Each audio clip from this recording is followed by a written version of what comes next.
Осы шүйретке қырғында 150-ге жуық адам шәйіт болып, 100-ге жуық адам қолды болып кетті. 1940 жылы желтоқсанда газ Сарғалжын қыстап отырған Айман Құсайын тәйжі, Жәдік Сабырбай Залың, Молқы Салақиттан Үкірдай, Шақабай Қабдыл, Естеулет Тұңғышбай, Барқы Мағызым, Шақабай Қам, Қуағы Алтынбай қатарлы рубасылары мен ауылбасыларының еліне теруші Дәлелхан Сүгірбайұлы, Шақабай Түркістан Ноғайбайұлы қатарлы 3 адам Шинжаң өлкелік үкіметтің уәкілі болып келді. Бұлардың елді Шинжаңға қайта көшіру үгітіне Жәдік Көкейдің бір қанша үйінен басқа иланған ешкім болмады. Уәкілдер сарылып 3 айдың үстінде жатып, Наурыздың басында Қарашәрі жақпен Үрімжіге қайтты. Бұлар бара салып әскер шығарады деген күмәнмен елбасылары ақылдасып Кәрінгінің тауына көшті.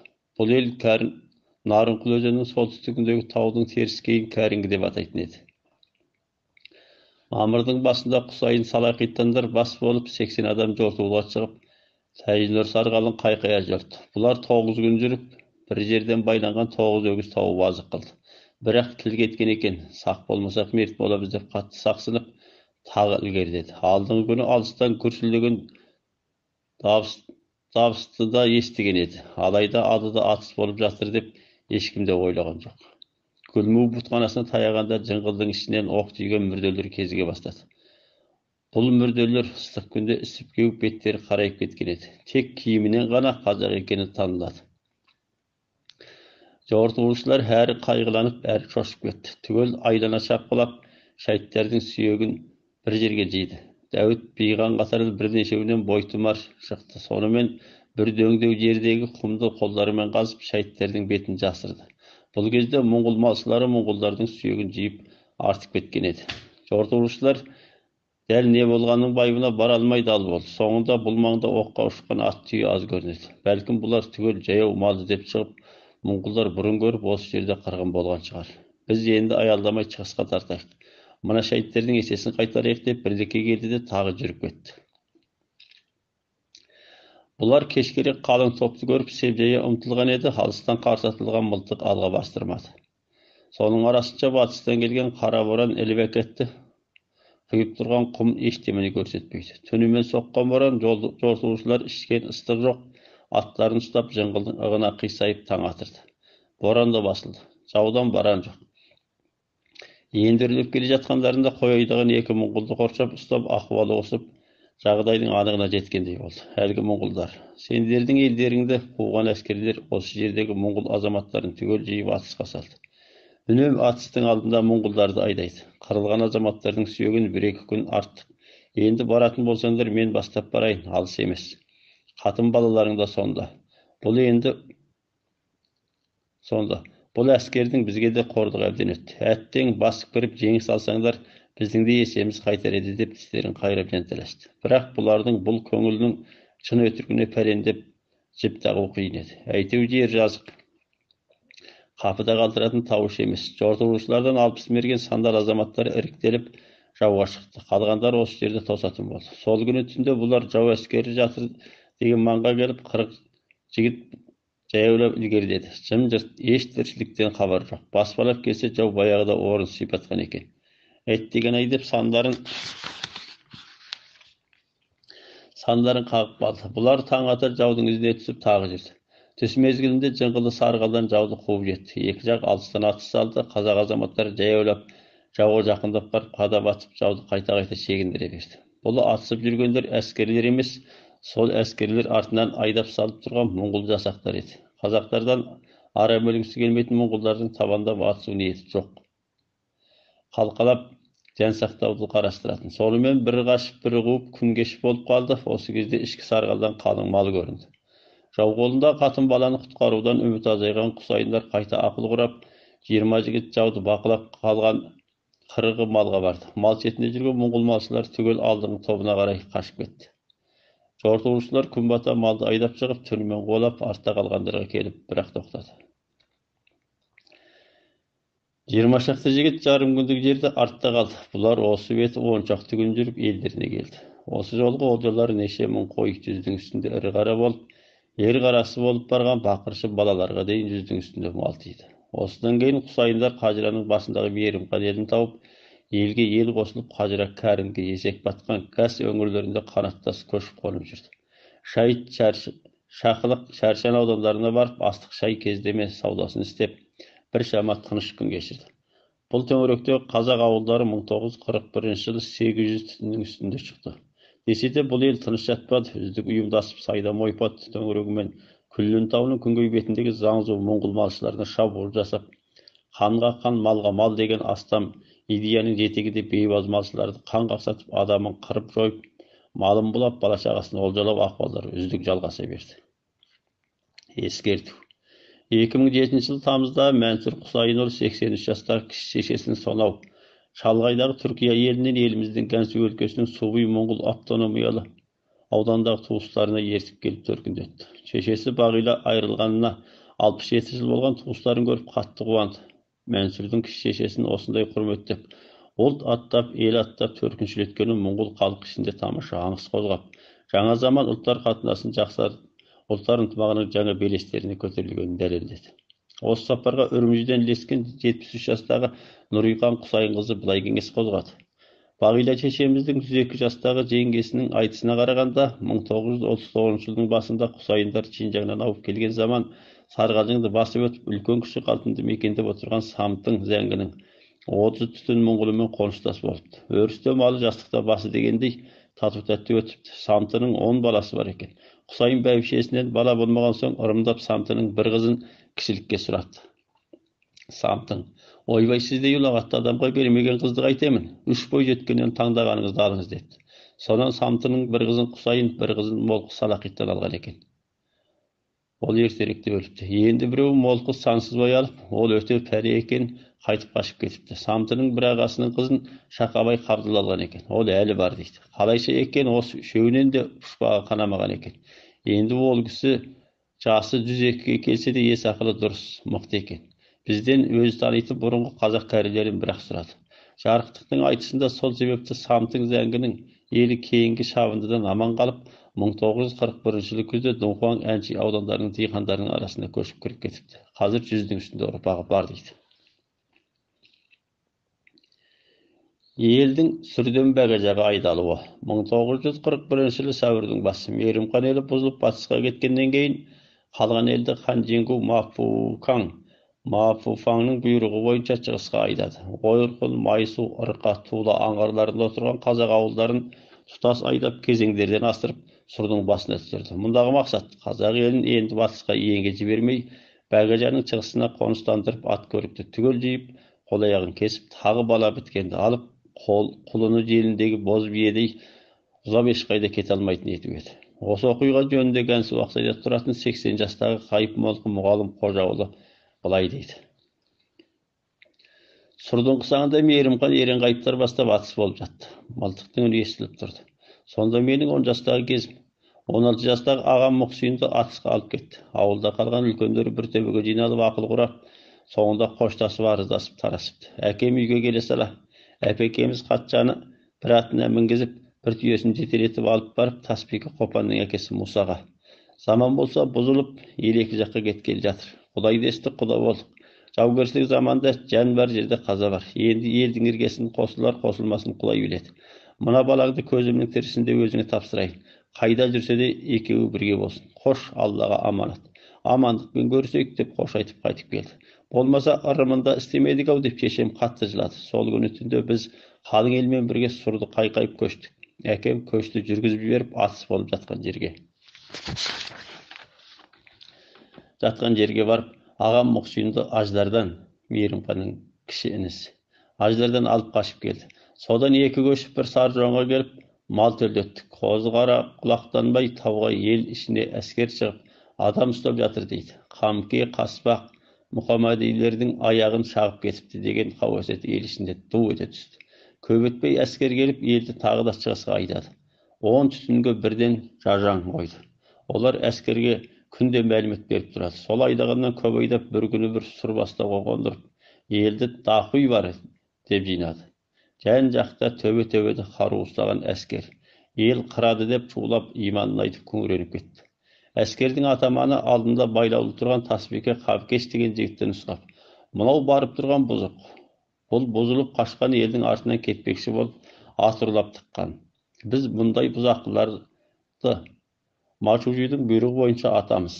Барлықтарын ғибрат алыңдар деп, ол көп сөйлеп тұрмады, қолды жалғыз сермеді.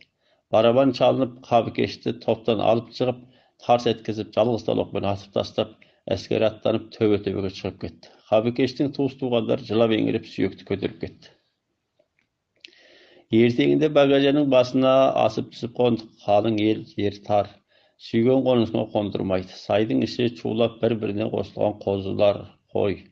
Ертеңінде көш алдымен сайды құлдап кетті, ұсақ малды айдағандар артта қалды. Көш екі жағы аспанмен сөйлескен жар қысанға келгенде әскерлер көштің алды артын торап, жүктеріңді осы жерге түсіріп, атты ноқта, жүген, ер тоқыммен түйені бұйдасымен айдайсыңдар. Қарсылық көрсеткендер атылады деп айғайды салды. Елде үрей жоқ. Құдай-ау, ат түйені бірақ сыпырса, мына қысаңда қайтып жанбағамыз деп шулап жүр. Шай қайнатымдай болған соң, ат түйені бірақ сыпырып, сайды құлатып айдап кетті. Бас аяғы неше шақырымдай қысаңның ішінде ел шулап қалды. Ертеңнен бастап үй басы сайын бала жиды. Біздің ауыл елдің басына ала қонған еді. Әкем мені ертіп, әкемнің інісі Райысқан, Елсіқан деген ұлын ертіп, бас жақтағы қойға келдік. Ағам Мұқсин бала алып жатқан сүркейлі хабарды естіп, қолындағы талқан дорбасын маған беріп, "Онда мен барайын. Мынау барғанымен жас неме өліп қалады ғой." Содан 2 күннен кейін елді шулатып баланы әкетті деді. Bir жағынан тығылып, bir жағынан қойға қараған болып, бір қанша күн сыртта болдым. Мұғалім қажы кемсеңдеп, біраз отырып, толқыған көңілін тоқтатып алып, "Қайран ағам, сөйтіп менің орныма дөңгеге кетіп, қайтып оралмады ғой" деп сөзін қайта жалғады. Тірі адам тіршілігін істемей қоя ма? Ат түйені алғанымен ұсақ малымыз қолда қалды. Ауыл азаматтары бірдесіп жүк көтеріп, бүгін мына үйдің жүгін ана сайға жаяу тасып, ертең ана үйдің жүгін тасып, ел Багажанның сай саласына бытырап қонды. Адамның көлік болып лауға түскенін сонда көрдік. Сонда жүк көтерген жігіттердің айтқан емес пе? Таулы жерде ең қиыны шаңырақ алып жүрген. Басқа жүкті қойшы, ығына қарай көтере бересің дейді. Сол жерлерді жайлап отырғанда малы барлар тұрғын заңзу сары ұйғырлардан көліктік сарылық ауыстырып алды. Малы жоқ тауда жан баға алмағандар Багажанның аузындағы құржаға, тіпті кейбіреулері Гәнжу қаласына түсіп кетіпті деп естідік. Сол ат түйені алғаннан аз күннен кейін Уаңның үйін Алубайдың. Уаңның үйін жалғыз Гәнжуға көшіріп кетті. Ол да бір сайқалдық. Елдің басшысын қолда ұстап тұрмақ сияқты. Уаңның үйі содан келесі жазғы тұрым қайта көшіп келіп, тағы 30-дай түтінді бастап сұр жаққа көшті. Біз Багажаны қыстап отырғанда шешеміз Тасбике қызы Жібек қайтыс болған. Біз де Уаңмен бірге көшіп сұрдың басындағы бұрын қашып барған елге қосылдық. 84 жастағы Садыққан Ербайұлы, Ақша Тасбике Баркөлде тұрады. Ербайұлы былай деп кеңес бастады. Қалың елді сұрдың басында айдап келе жатып, Ақсу Күлайшан деген жерде Тасбике Қабыкешті аттықты деген өсекпен атты. Сонда ұйғыр Зайдырақын саудагер елден алған малын сол елмен бірге айдап келе жатты. Ол өзі әскердің тілмәші. Bir күні әкеме келіп, "Остың өндердің түрі жаман, ат көлікті жиятын секілді" дейді. Мұны естіген әкем Зайдырақынға жалынып 4 ат 5 түйені соның малына қосып қойды. Молқы Ескендірді 2 атын Зайдырақынға қосыпты.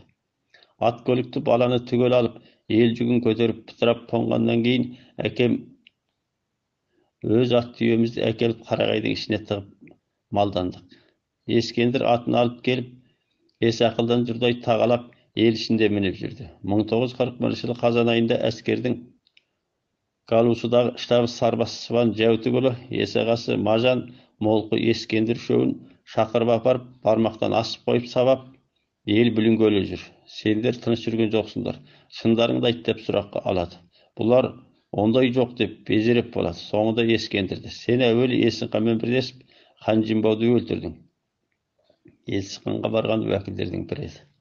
Екінші, 7 кісі атылғанда адам ұйымдастырып қарсы шықтың. Үшінші, ат тағалап мініп қашқалы жүрсің деп жала жауып атып тастады. Сол кезде ел ішінде Ескендірді Мажан арыз беріп аттырды деген өсек болып жүрді. Анығына жеткен ешкім жоқ.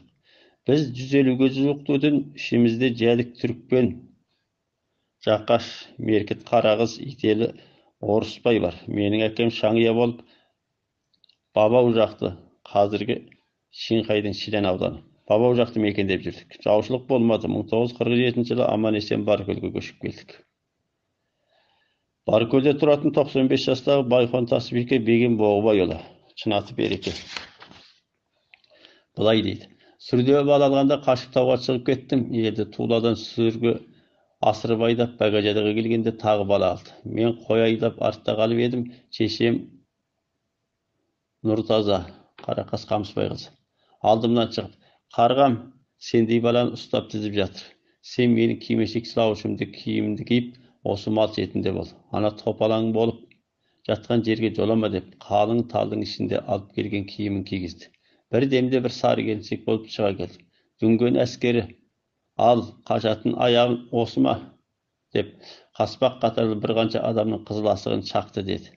Мен бір айдай кимешек сылаушты шешпей қой жайдым. Ел жүгін көтеріп қойға артып сай-салаға пытырап қонды дейді. 60 жылдың алдындағы басына кешкендерін еске алып. 1941 жылы сәуірде жоғарыда қариялар еске алғандай Гансу жеріндегі қазақ елі айдалып, Бәгажа ағынның жақшы қазіргі Сунан Сары Ойғыр автономиялы ауданында отырған сайдың Бәгажа ағынның шығысына орналасты. Сондағы елдің алды Майынға, қазіргі Шәндан, ат бермасы. Майынға оңтүстігі Шүлен тауының күнгейіндегі Бабауға дейінгі орман тоғайлы өзен сулы жасыл алқапқа тұрғын Заңзу Сары Ойғырлармен араласа отырды. Гансудың батыс бөлігі шеңгеліне алған Мафуфаң қазақтарға ат түйе малдануға болмайды. Жолқасыз жүріп тұруға болмайды деген бір қатар саясат қолданып, заманынан аттың жалына түйенің қомына сүйеніп жан-баққан қазақ елінің қол-аяғын жалғыз таңда қиды. Ел ішіне қарулы қызметкерлерді тұрғызып, мисал жетістіріп, тыныштықты күшейтіп, елдің қыбыр еткен жағдайын игеріп қия бастырмады. Сонда да талайлар қарақостарын көтеріп, Бәгажаның аузындағы Ливанку қыстағына, Қызылжар қыстағына, тіпті Жаңия қаласына дейін қайыр тілеп кетті. Қолында бар керекке жарайтын заттарын астыққа ауыстырып, жер иелерінің егінін қарап жан бақты. Әлі есімде, 1978 жылы әскери қосында жүргенімде біздің Ильян таудан ызбыш өртеп, Ливанку қыстағында тұрдық. Біздің Бән Ма фамилиялы бір шалдың үйіне жаттық. Сол жылы Бәнжаң бола қалғамын. Бір күні кеште әлгі шалдың үйіне барып кеңесіп отырсам, сәксінің ірге жағында бір 4 құлақ қазақ кебеже тұр. Көзіме жылы ұшырай кетті. Сыры өшіп кетіпті. Болғанмен ойма қазақ өрнегінің табы әлі байқалады. Содан әлгі шалдан мұның қалай келгенін сұрадым. Сонда бұл, деді әлгі шал. 1941 жылы жазғызтырым бір күні кешке Мажияның әскері осы кең ағын толған түйе жылқы айдап, қалың ұсақ баланы шуылдатып, түйеге мінгестіріп, Жаңияға айдап кетті. Содан аз күннен кейін кішкене кигіз үй тіккен адамдар келіп, бас жақтағы өзен бойындағы талдың ішіне орналаса бастады. Кейін көбейіп 30-40 түтінге барды. Білетіндер Хаса деген аз ұлт Шинжаңнан келіпті десті. Әлгі байқұстар сондай тозыңқы. Ол кезде бізде жырғап тұрғамыз жоқ. Сөйтсе де аналар бізден де мүсәпір көрінді. Олар бастабында тері-терсек, жүн сырмақ, ана ұқсаған әлгі кебежені саусағымен ұсқап, сандық сияқты бұйымдарын осы жердегі диқандарға әкеліп, астыққа ауыстырып алып жүрді. Ана сандықты сонда мен бір аяқ сөкке ауыстырып алғам. Содан бері 30 жылдың үстінде болды. Кейін ұсақ балалар құржа аралап сұрау сұрап, үлкендері жер иелерінің отын су, орған егін, қайратын мал деген сияқты шаруаларын істеп жан бағып жүрді. Байқасаң осы жердегі байырғы тұрғындардың көбінің үйінде қазақтың бұйымдары бар. Өндіріс түйінің есек қашарларының арқасында ыңыршақ қылып жүрген ерлері сол заманда қазақтардан қалған. Мұндай кеңестерді Жаңия Шишуан аймақтарында көп жасаған қарттардың қай-қайсысынан естуге болады. Сұрмен Бәгажа болып екі жерден алынған 400-дің үстінде бала, бұлар тұтасымен Жаңия қаласының шығыс шетіндегі Даманшу деген үлкен қораға қамалған. Бұл өз жайында дара бір әңгіме. Айтпақшы, елді сүрден шығысқа айдағанда Сұр өзенінің ортағарындағы Теріскей таудан түсетін қалың шатқал сайлардың ішіндегі бір дараға Байхон Тасбике Женәбілдің ауылы 10 шақты үй. 10 шақты үй ішінде өзінің жездесі Қарақас Ескендір бар бекініп қалды. Бұл аузы тар, қорымтас қысаңнан өрілген соң кең алқап жайылым. Аз ауылға бірер айлық жайылым болатын жер еді. Бұл ауылдың хикаясы соңынан айта жатармыз. 1941 жылы жазда жаңа аймақтық дерлік өкімет жаңа аймағына қарасты қазақ ауылдарын орналасқан жеріне қарай 6 бөлікке бөліп, оған есағасы Мажан, Секел Еренхан, Шақабай Малсақ, Зейнекей, Мұхаммадиді Баужан етіп тағайындады. Содан осы жылдың күзіне дейін қазақ ауылдары ішінде біршама тыныштық болды. Үкімет алма салығын тоқтаусыз жиып тұрды. Шиңқай өлкесіндегі Әйембет Сұлтан Жәрбелінің жағдайы. 1940 жылдың күзінде Алубай, Мейірімхан, Әбілқайыр және Әбілқатарлар бастаған 800-дің үстінде түтін Шиңқайдың Байынқол Серкеғұлынан қопарыла көшіп Кәнсу жеріне кеткен соң, бір кезде қазақтың ең көп жиналған Сайдам ойпатының шығыс бөлігі қазіргі Долан, Ұлан аудандарының жері иендеп тұрғын ұлттармен Уақ, Әйембет, Жәдік, Әлбай, Молқы, Қуаныш, Секел, Тоқай, Абырәліұлы, Найман, Бәйтікбай қатарда 200-дің үстіндегі түтін тұрақтап қалды. Әйембет 110 қанша түтінмен Долан өзенінің оңтүстігіндегі қазақтар Айқа деп атаған тауында Әлбай мен Тоқайдың елі Күре тауында, қазіргі Көксай тауында тұрды. Басқа әргерейден құралған елдер Серкеғұл қатарлы жерде де тұрды. Ал баға қойар малы жоқ кедейлер Шидігу, қазіргі Ұлан ауданының төңірегіндегі құржаларды төңіректеп, жер майлап, елдің егінін салып, одынын алып, қайыр тілеп, өлмесінің күнін көрді. 1940 жылы қарашада Шиңқай Махфухан үкіметі бұйрық түсіріп, Долан чапчадағы қазақтардан 8-ден 18 жастағы ұл баланы тұтас жиып, Шенің қаласына оқуға апару, қазақтың қолындағы ат түйені бірін қалдырмай жиып алу, бір түйе 3 қой, бір жылқы 2 қойға ауыстырылсын, қазақтың бұдан былайғы жылқы түйе малдануына тыйым салынады. Жергілік аудан үкіметі қазақтарды руға бөліп, бастық тағайындап, өзін-өзіне басқартып, бұқараларды қашып пыспасын. Қашып пысатын болса, бастықтарын жазалау, қазақтардың жортуыл-жортып тұрғын елдің мал-мүлкін бұлауына тыйым салынсын деген бір қанша белгілеме жариялады. Мұндағы мақсаты Шиңқайда қалған әр аз қазақтың енді ешқайсысын бұрылтпау еді. Кәнсу Ақсайда тұратын Жәнтекейдің Қазыбек атасынан шыққан 87 жастағы Қажыкей Мұхаммадиұлы былай деп кеңес қылды. Сол 1941 жылдың басы болса керек. Қыс іші Долан аудандық үкімет адам шығарып, ауыл-ауылға барып, бала тізімдеп, баланың алдын ала бастады. Атам Кітапбай, мен ұлы шешем Қайша, ер жеткен жалғыз ұлы, немерелерін қайда тығарын білмей, қатты күйзеліп кетті. Мен жастайымнан ұлы шеше қолында өскен әкем Мұхаммадиді аға деп жүретінмін. Доланның елін осыдан бұрын түгел қаттап шоттап алған, бала жасыру мүмкін емес еді. Атам қайтерін білмей Әлбайға барып, ондағы ой басқа біреудің баласын салып, орнына мал бермек. Әлбай айтты: сіз Махайдарыңға барыңыз, бұған сол кісінің ғана шамасы жетеді депті. Онда біздің баққанымыз сол Махайдарының мыңның үстіндегі қой ешкісі болатын. Атам жүгіріп Махайдарыңға барып, өлердегісін айтып жалыныпты. Махайдарын сол кезде сол төңіректің ең үлкен бастығы. Өзі де қазаққа бүйрегі тартып тұратын, қолынан келген жәрдемін аямайтын адам болатын. Әйембет Әлібай Тоқайларға: сендер тіл алсаңдар, осы жерден қозғалмаңдар. Қозғалсаңдар қашып көшті деп қатын балаларыңды қырғынға ұшыратады.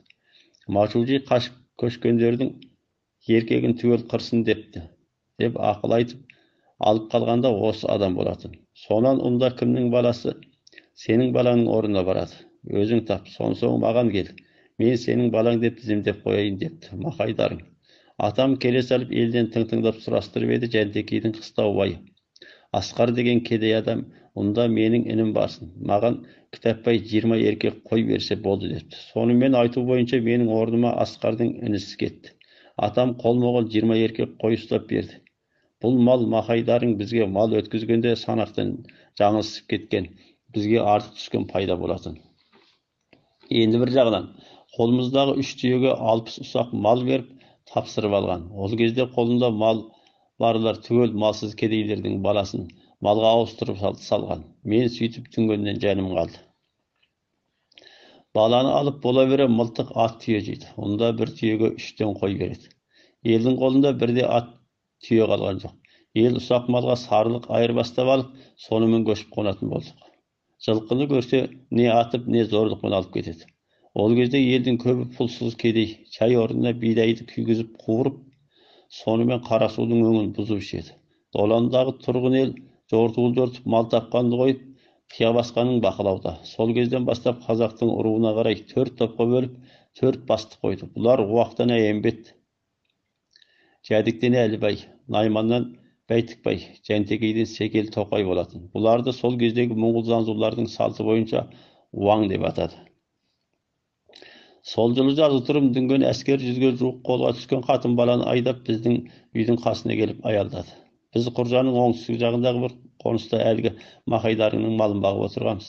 Апам жарыстық дереу шай қайнатып, бір табақ бидай қуырып алып әлгілерге апардық. Іштерінде үлкен кемпірлер, орта жастағы әйелдер бар екен. Бәрі құшақтасып, көріс айтып жылап жатты. Әсілі бәрі апамды танитын секілді. Түгел ыдыстарын алып шығып, шай құйып, бетіне бидай сеуіп ішті. Адамдарда өң-сүйек жоқ. Айдауға түскендеріне ай болыпты. Іштерінде ұл бала аздау, ұсақ қыз бала көп. Кейін ұқсақ Хажыра мен Тәжінорда шабылған елден қолға түскендер екен. Ересек қыздар мен жас келіншектерді, ұл балаларды иемденген дүнген салалар әскерлері алдыңғы көп қосымен Чинның қаласына кетіп қалды. Тасбике Кенжебайдың сәбиін сонда доландық бір дүнген әкеліп баққан. Дауалынан шығармайтын. Тасбике Тәліп дегеннің әйелі Ителі қызы Әсия, Қартабай қызын сол рет доланда тұратын Мапайжан алып Құржада тұрды. Әсия қатты өңді адам болады. Ол кезде ондайларды сыртқа шығарып, қазақтарға жолықтырмайды. Кейін 2 қызы бар екен деп жүретін. Естуімше азаттық қарсағында Мапайжан қолға алынып, Матьяншы деген жастың өңге қарап, содан бір ұлы бар екен деп естігеміз. Бұлар кейін Шапшада тұрып қалды. Шинхайдың Долан, Хуалың, Шунхуа, Датың, Хуаңюан қатарлы аудандарындағы дүнген салаларда ондай қазақтар көп дейді. Деп ұзақ кеңес шертеді. Жарықтық қазір Ақсайдағы Батагөй шалдардың бірі. Ителі солдан жарып Зуқа ауылының елі, Сарбас Құсайын ауылы, Жәнтекейдің есі қасынан Нұрғазымның ауылы, Тоймыл, Көпес дегендердің ауылы, Қарақас Жиындының ауылы болып, 180 түтін Чинхай Сақатұз көлінің шығысындағы оңтүстігі Лашан тау мен солтүстігі Шинхай оңтүстік тауының ортасында қазіргі Шинхай ауданы мен Гүнху ауданына қарайтын Адырлы қобда тұрақтап қалды. Ол заманда осы алқапты үлкен жағынан Дақыва деп атайтын. Қазақтар Дақова деп атап кетті. Елсіқан Зәйбелі батысқа Алуба елі Гәнсуге қайта ауып кеткен кезде, яғни 1940 жылы қазан айында бұл елді де Лашан тауының теріскейінен ығыстырып, Шапса төңірегіндегі солтүстік тауының күнгейіне жинап орналастырды. Бұл алқап жері адырлы, шөбі шүйгін 4 түлік малға қолайлы жер еді. Басқа жерде қазақтарға келген апат бұл елге де келді. 1941 жылдың басында әуелі мылтықты жиды, онан соң бала алды. Іле-шала ат түйені жинап алды, десе де Солтан Жәріп жергілікті үкіметтің басшыларымен біршама жақсы шығысып, үкіметтің алдыдағы саясаттарынан хабардар болып тұрды. Енді бір жағынан басынан көбіс өткен алдағы ауқымды зейін сала зерттеп, болжап отыратын адам еді. Елсіқан Зәйбелі батысқа ауған заман бұрыннан ел білмейтін, теңде жатқан бірнеше мылтықты сенімді азаматтарына тықтырып, ат көліктенде ел баспайтын терең сай, тау қойнауларына бір бөлімді жасырып бақты. Өзіне қарасты Ителі ауылдарының шып-шырғасын шығармай, жігіттерді ұрлық зорлықтан тыйып, тек малын бағып, жан бағуға, Құржадан, диқандардан жұмыс тауып істеп, жан бағуға ұйымдастырды. Ел басқаруын күшейтті. Міне осылай істеу арқылы үкіметке сенімін арттырып, елінің амандығына кепілдік жасады. Солтан Жәріптің басқа елден қиыр қонуында, елден бөлек қалып қоюында да тағы бір сыр бар еді. Ауыз күйген сорпаны үрбірттайды дегенде әкесі Зуқа әділдіктің туын көтеріп, кедей кембағалдарға бас болғаны үшін бас алынғаннан кейін Солтан Жәріп қолында билігімен әскер бар үкіметпен жағаласып еліне өз төңірегінде кедей кембағалдарға пәлендей үлкен пайда келтіре алмайтынына, айғырмен жағаласқан ат арқасын алдырмай қоймайтынына көз әбден жеткен еді. Сондықтан бұлар Алтай жерінен Баркөл жеріне келгеннен кейін көбінде Баркөл құржасының маңын қыстап жайлап, үкімет басындағылармен барыс-келісті күшейтіп, шамасының келісінше үкіметке қолғанат болып, осы жұмсақ тәсіл арқылы елінің жан бағысына қолайлық жаратып, қамсыз күн кешіруіне кепілдік жасаған болатын. Оның бұл тәсілін Есіқан қатарлы ру басылары Алакөт, Екібеткей деп жақтыртпайтын. Гәнсу Чинхайға келгеннен кейін де Солтан Жәріп елін ауаша ұстап, ру басыларының теке-тіресіне бой ұрмады. Ол қазақтардың жортуыл жортып, бейбазғалықтың мал-мүлкін бұлауды дінге жат, адамдық арға жат деп қарап, шын көңілмен қарсы бұратын. Солай да бұл елдің ешқандай жаушылыққа ұшырамай аман есен 8 жыл тұрып қалуына, Солтан Шәріптей ойыл басшыларының көргендігі мен кемеңгерлігі бірден бір себепші болды. Осы 8 жылда осы елмен тұрғын, моңғол, заңсыз, дүнген, салалар, қанзу қатарлы ұлттар арасында ауызға аларлықтай алауыздық қайшылық болмады. Тек ақсақтың аялына бағып, әдіс амалмен жалбызбалап, жан бағу жағына ғана кірісті.